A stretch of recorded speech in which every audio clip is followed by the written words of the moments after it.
ሚካኤል ቤዛ መሆን አይችልም። ገብርኤል ቤዛ አልሆነም። ሚካኤል ጠበቃ አይደለም። ሚካኤል ቤዛ አይደለም። ገብርኤል ቤዛ አይባልም። አስኬማውን አስቀምጦ መቀላቀል፣ ከወጡት ጋር መቀላቀል። ይሄ ቤተክርስቲያናችን አስተምሮ ነይ ቤዛ ነሽ አሉ ለዓለም። በአባ ገብርኤል የስህተት ስብከት ላይ የቀረበ ሙሉ ትችት። አባ ገብርኤል ከውጭ ወደ ውስጥ ያስተጋቡትን ትችት አዘል በስህተት የተሞላውን ስብከታቸውን በተመለከተ የቀረበ መርሃ ግብር። በነገራችን ላይ ለሊቀ ጳጳሱ የተሰጡ መልሶች ላይ እስካሁን ባደረኩት ዳሰሳ እመቤታችን ቤዛዊተ ዓለም አይደለችም ከሚለው ትችታቸው ውጭ ጠቅላላ ስብከታቸውን ተመልክተው በዚያ ስብከት በኩል ከውጭ ወደ ቤተ ክርስቲያን የተጮሁ የሌላ አካል ድምጾችን በተመለከተ ትችትና አስተያየት ሲሰጥም አላየውም። ርብርቡንና የሁሉንም ጥረት ባደንቅም ሁሉም የተረባረበው አንድ ጉዳይ ላይ ብቻ መሆኑ ጉዳዩን ሙሉ እንዳይሆን አድርጎታል ባይ ነኝ። ለዚያ ነው ይህንን ቪዲዮ ጉዳዩን በጥልቀት ለመረዳትና የሊቀ ጳጳሱን መልእክት በጠቅላላው ለመረዳት ሊያግዝ ይችላል የሚለው። ሙሉ ቪዲዮውን ተመልክቼ ስጨርስ አባ ገብርኤል ያቀረቧቸው ነጥቦች አንድ ቤተክርስቲያንን ቤቴ መጠገይ አካሌ ከሚል አባት ወይ መምህር ሳይሆን ቤተክርስቲያንን ጠላት ሌላ ውጭ አድርገው ከሚያዩት ተሐድሶና ፕሮቴስታንት በተደጋጋሚ የሚጮሁትን ጮትና እነሱን ተክተው መስለውና ሐለው የጮሁትን የሚል መደምደሚያ ላይ ያደረሰኝ። መግቢያውን እንመልከት። ስብከቱን የሰበኩት አባ ገብርኤል የምዕራብ ሸዋ ሀገረ ስብከት ሊቀ ጳጳስ ሲሆኑ የሰበኩበት ቦታ ደግሞ ባለሀብቱ አቶ ጸጋዬ ለስቅለት ባዘጋጀው የአዳራሽ መርሃ ግብር ላይ ነው። እኔ የተመለከትኩት ስብከት የ51 ደቂቃ ቪዲዮ ነው። የስብከታቸው ርዕስም የሰባ ግብዣ የሚል ሲሆን ቅዱሳት መጻሕፍቱን በግዕዝ ጠቅሰው በአማርኛ ተርጉመው በቀጥታ ወደ ራሳቸው ትችት የሚያዘነብሉበትን አካሄድ የተከሉበት ነው። ራሳቸውን የመረጡበት የመጽሐፍ ቅዱስ ክፍል ትንቢተ ኢሳይያስ ምዕራፍ 25 ቁጥር 6 ላይ ያለውን ወይገብር እግዚአብሔር በዝንቱ ደብር ለኩሉ ሕዝብ በከመ ይበልዑ መግዝአ ስቡሃ ወመስዋዕት ስሙረ። እነሆ አምላካችን ልዑል እግዚአብሔር የሰራዊት ጌታ በዚህ ታላቅ ተራራ የሰባ ግብዣን ያደርጋል። ያረጀ የከረመ የቆየ የወይን ግብዣንም ያደርጋል። በወገኖች ላይ የተጣለውን መጋረጃ በአሕዛብ ላይ የተዘረጋውን መሸፈኛም ያስወግዳል የሚለው ነው። ጠቅላላ አስተያየት። ስብከቱ የተሰበከው ክርስቶስ በዕለተ ዓርብ የከፈለውን የቤዛነት ሥራ ለማሳየትና የቀኒቱን ታላቅነት ለማግላት ይመስላል። የመረጡትም የሰባ ግብዣ የሚለው ርዕስ አብ ለሰው ልጆች ያዘጋጀው ያረጀ የከረመ የወይን ጠጅ ሊቀ ጳጳሱ ባይጠቅሱትም ያረጀ የከረመ የወይን ጠጅ የሚለው ብሉይ መዋዕልነቱን ለማሳየት ነው። ኢሳይያስ ያንን የተጠቀመው ሲሆን ታላቅ ግብዣ የተባለበትም አንዴ ተበልቶ ለዘላለም የማያስርብ አስደናቂ ግብዣ በመሆኑ ነው። እዚህ ላይ ስለ ሰባኪው አስተያየት ብንሰጥ ርዕስ አመራረጣቸውም ይሁን ለመረጡት ርዕስ የሚጠቅሷቸው መጻሕፍት ጥንቅቅ ያሉ ናቸው። ግዕዙንና አማርኛውን በደንብ አድርገውና አቀናጅተው የሚጠቅሱ ብቻ ሳይሆኑ ንባባቱን የሚረዱበትና ለሰማዕያኑ የሚያቀርቡበት መንገድ ቀልብን የሚስብ ነው ማለት ይቻላል። በሌላ በኩል ደግሞ ከስብከታቸው ለመታዘብ እንደሞከርኩት ሁለት ወጥ ችግሮች አሉባቸው። አንደኛ የመጽሐፍቱን ንባባት አስቀድመው በግዕዝ ከዚያ በአማርኛ ያስከትሉና ቀጥታ የሚገቡት የራሳቸውን ትርጓሜና ብይን ወደ መስጠት ነው። ይህ ከተለመደው በተጠቀሰው ንባብ ላይ ከጥንት ጀምሮ ሊቃውንቱ እንዴት እንደተረጎሙትና እንዳመሰጠሩት ካስረዱ በኋላ ወደ ሕይወታችን መተርጎም የሚለው ስልት ያላገናዘበ ሆኖ አግኝቻለሁ። ሁለተኛ በሚያነሷቸው ርዕሰ ጉዳዮች ሁሉ ንባባቱን ለሐሜትና ሌሎችንም ለመዝለፊያነት ወይም ትውፊትን ለማጣጣያነት ይጠቀሙበታል። ይህም በወንጌል ስም ወይም ወንጌልን ለራስ ፍላጎት ማስገደዱ ነው አግኝቻለሁ። ይህ መንፈሳዊነት ሳይሆን ፖለቲከኛነትን የሚባለው አይደለም። ወንጌል መድረክ ላይ ተቆሞ ሐሜት መቼም የትም ቢሆንም ነውርም ኃጢአትም ነው። ይህ ወደ ጎን የሚተኩሱት ወይም ከውጭ ነው ወደ ውስጥ ወደ ቤተክርስቲያን ትውፊትና ስርዓት ላይ የሚያደርጉት ተኩስ ጥሩ የነበረውን ትምህርታቸውን ፈጽሞ ገሎባቸዋል። ዝርዝር ትችት የኔ ዝርዝር ትችት የሚያተኩረው ከጉዳዩና ከመረጡት ርዕስ ጋር የማይገናኙ ወይም ባያካትቷቸው ስብከታቸውን ሙሉ ከመሆን የማያግዳቸውን ነገር ግን ባላማና የተደራጀ በሚመስል መልኩ ባስተላለፏቸው ስህተቶች ላይ ነው። ሊቀ ጳጳሱ ቢያንስ 5 አካባቢ የሚሆኑ ነጥቦች ላይ ቤተክርስቲያን ላይ ትችት አቅርቧል ወይም የተሐድሶና የፕሮቴስታንትን ድምጸት አስተጋብቷል ብዬ ስላለየሁት ስህተቱ ከዚያ ቢልቅም ከዚህ ቀጥሎ የማተኩረው በአምስቱ ስህተቶቻቸው ላይ ብቻ ይሆናል ማለት ነው። ለመከተል ይመቻችሁ ዘንድ የማደርገው ሊቀ ጳጳሱ የተናገሩትን በጥቅስ ውስጥ አስቀምጥና በማስቀጠል ትችቴን ወይም ጥያቄዎችን አስከትላለሁ።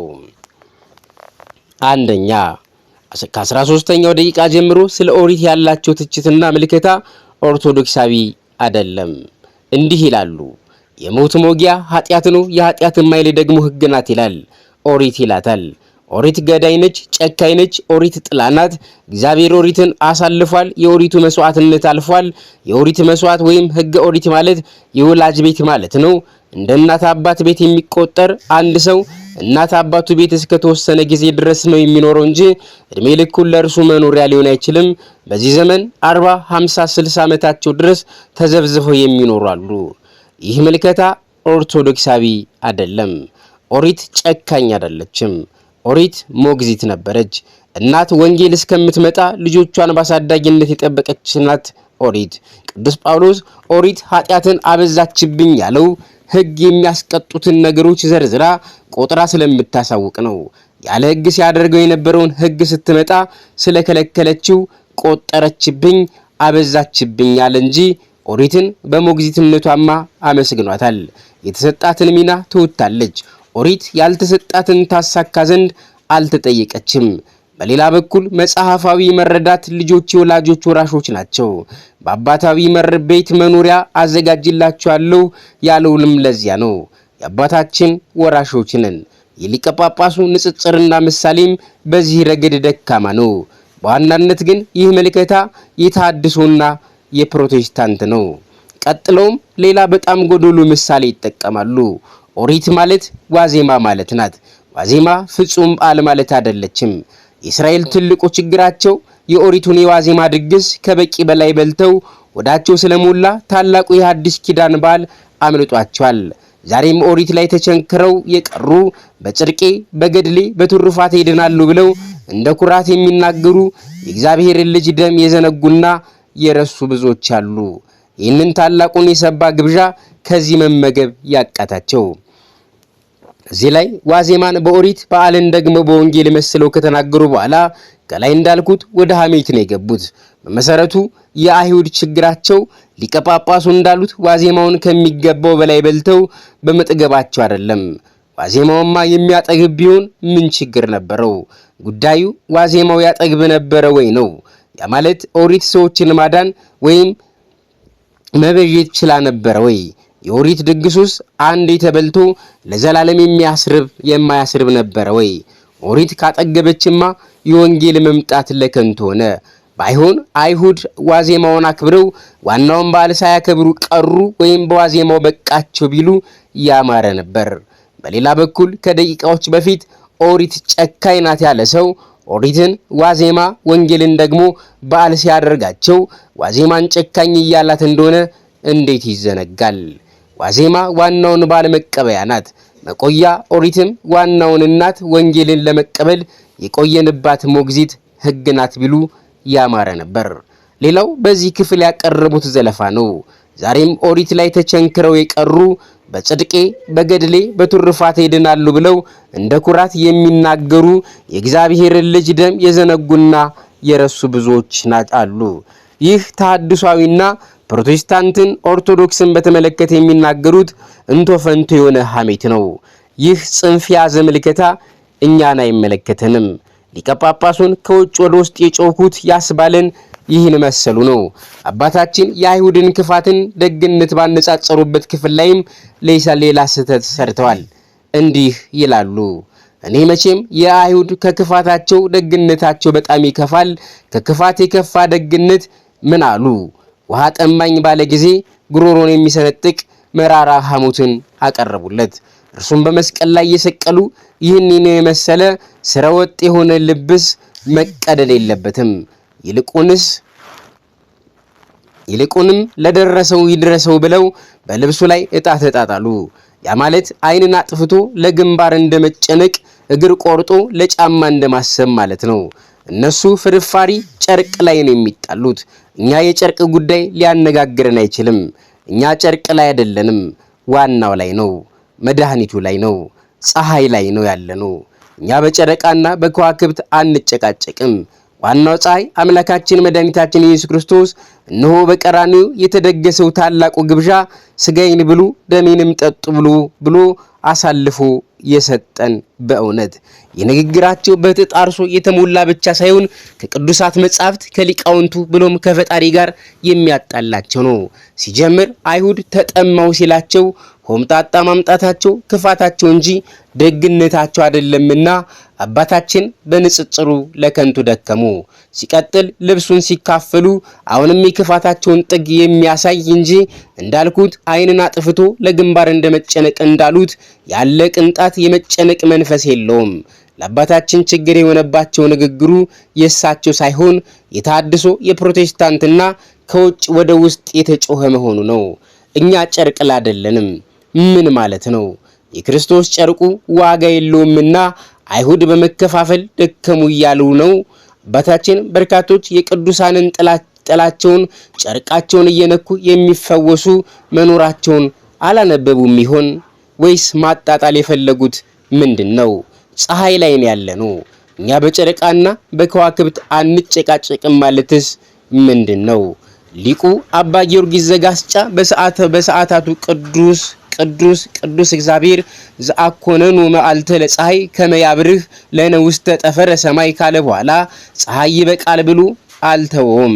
ይልቁንም ቅዱስ እግዚአብሔር ዘአኮነኖሙ ለወርሃ ወለከዋክብት ከመይሰልጡ ግብሮሙ በሌሊት በማለት ያመሰገነው ያደነቀው። አስተውሉ። ሊቁ በጥንቃቄ ነው ግብሮም በማለት ስራቸው በሌሊት ይፈጽሙ ዘንድ አሰለጠናቸው ያለው። ብርሃናቸውን ያበሩልን ዘንድ አላለም ሊቁ።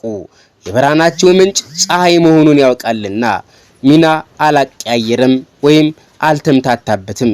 የጨረቃና የከዋክብት ግብራቸው ከፀሐይ የተቀበሉትን በሌሊት መግለጥ ነው። ፀሐይ የክርስቶስ፣ ጨረቃና ከዋክብት ደግሞ የቅዱሳኑ ምሳሌ የሆኑት በዚህ ንጽጽር ነበር። ጨረቃና ከዋክብት ከምንጩ ፀሐይ የተቀበሉትን ብርሃን በሌሊት በጨለማ እንደሚገልጡ፣ ቅዱሳንም ከፀሐይ ጽድቅ ክርስቶስ የተቀበሉትን ክብርና ጸጋ በሌሊት በሚመስል ጨለማ ዓለምን ለማብራት ነው የሚተጉት። ከመይሰልጡ ግብሮሙ በሌሊት ብርሃናችሁ በሰው ፊት ይብራ ያላቸው ደግሞ ራሱ ባለቤቱ ነው።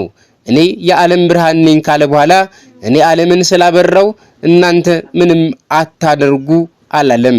ይልቁንም ብርሃናችሁ በሰው ፊት ይብራ መልካሙን ስራችሁን አይተው አምላካችሁን ያመሰግኑ ዘንድ እያለ አባታቸው ቅዱስ እንደሆነ እነሱም ቅዱሳን ይሆኑ ዘንድ አዘዛቸው እንጂ። ለዚያ ነው ይህ የተቆነጸለ ትችቶ ከመላዋ ወንጌል ጋር ያጋጩታል የሚለው። ለዚያ ነው ጩኸቱ ከንቱ የሆነ የታድሶና የፕሮቴስታንት እንቶ ፈንቶ ነው እያስባለን። ሁለተኛ ከ20ኛ ደቂቃ ጀምሮ ነይ እምዬ ማርያም ቤዛ ነሻሉ ለዓለም። እመቤታችን ቤዛ አይደለችም፣ ቤዛ ልጇ ነው። አትደንግጡ፣ ቤዛ ልጇ ነው። ነይ ቤዛ ነሽ አሉ አላለም። ለዓለም ተብሎ አይሰበክም። ቤዛ ተቀዳሚ ተከታይ የሌለው አንድ የእግዚአብሔር ልጅ ብቻ ነው የሚለው ንግግራቸው ነው። በዚህ ላይ ብዙዎች አስተያየት ስለሰጡበት በዚህ ብዙም አልሄድበትም። ሶስተኛ የክርስቶስን ፈራጅነትና አማላጅነት በተመለከተ ያለውን ፕሮቴስታንታዊና ተሐድሳዊ ትችት ከስብከታቸው ጋር የግድ የሚላቸው ባይሆንም ዓላማቸው ቤተክርስቲያንን መጎንተልን ከውጭ ሆኖ መተኮስ ነውን በሚያስብል መልኩ ሮሜ 8:34ን አንስተዋል። እንዲህ ይላሉ።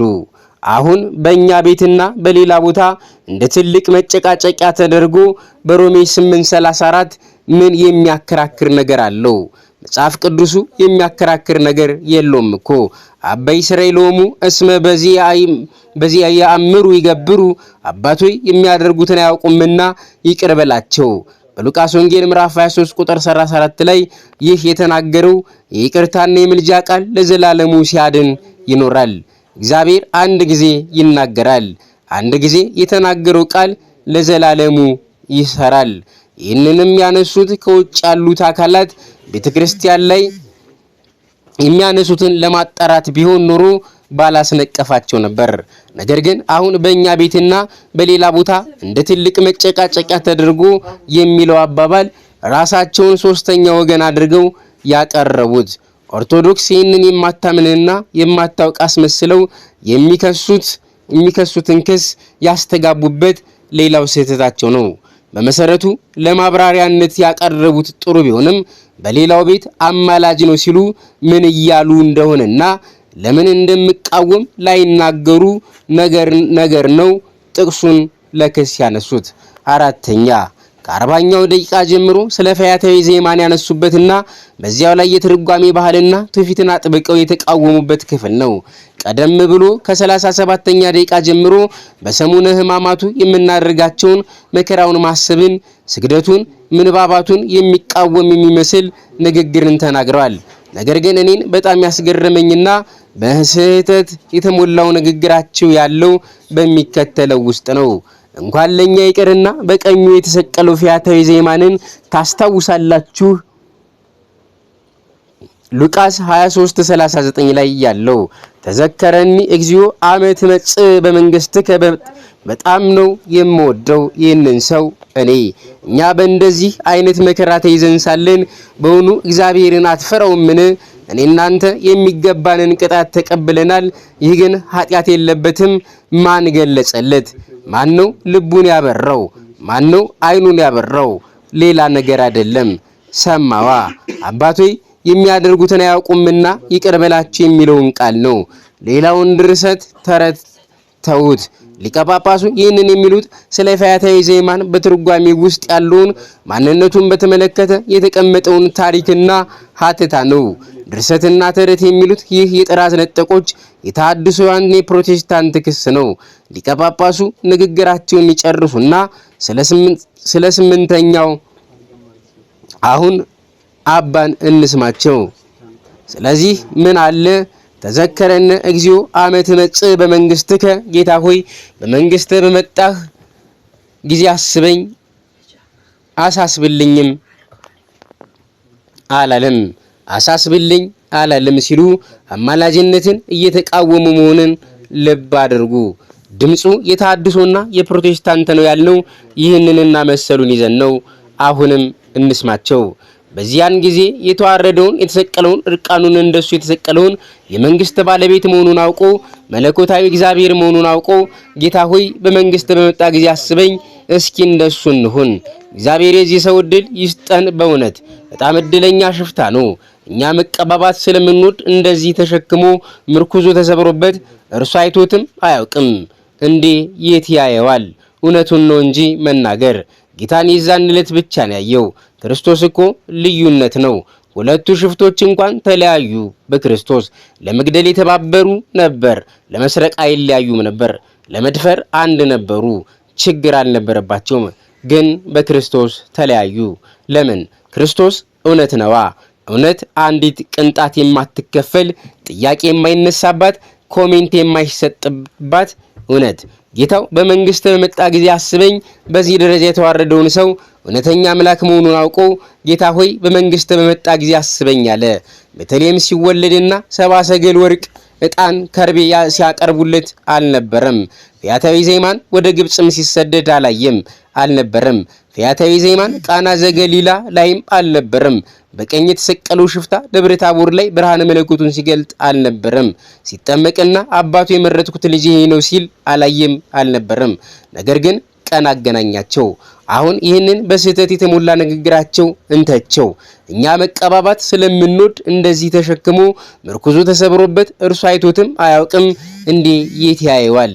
እውነቱን ነው እንጂ መናገር የሚለው ንግግራቸው ፍጹም ሰፊ ችግር ያለበት ቁንጽልና ኦርቶዶክሳዊ ያልሆነ የተሐድሶና የፕሮቴስታንት ጮት ነው።